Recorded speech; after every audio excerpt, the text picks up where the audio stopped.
Hi friends, మనకి ఆంధ్రప్రదేశ్ ప్రభుత్వం వచ్చేసి జాబ్ క్యాలెండర్ అనేది విడుదల చేయడం జరిగిందనమాట. మొత్తంగా చూసుకున్నట్లయితే 10,060 జాబులు అనమాట.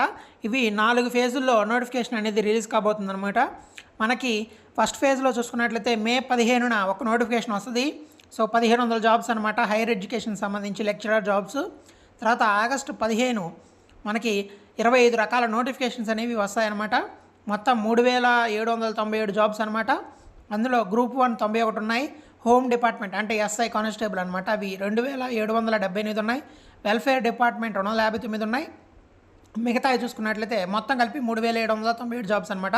తర్వాత థర్డ్ ఫేజ్లో సెప్టెంబర్ 15th ఒక నోటిఫికేషన్ అనేది 9 నోటిఫికేషన్లు ఇస్తారు.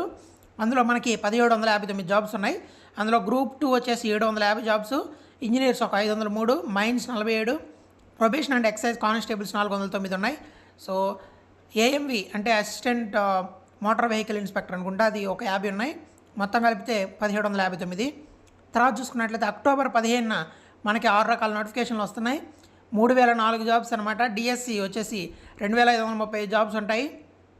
డై2 ఎస్సీఆర్టీ లెక్చరర్స్ 104 ఉన్నాయి. బిఐఈ లెక్చరర్స్ 209 ఉన్నాయి. లైబ్రేరియన్స్ 100 అనమాట. మొత్తం చూసుకున్నట్లయితే 10,060 జాబ్స్ అనమాట.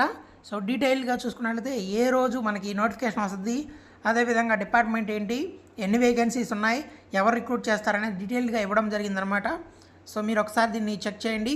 సో మీకు స్క్రీన్ మీద కనిపిస్తుంది, చూసుకోండి. సో మన ఛానల్లో సబ్స్క్రైబ్ చేసుకోండి. Thank you.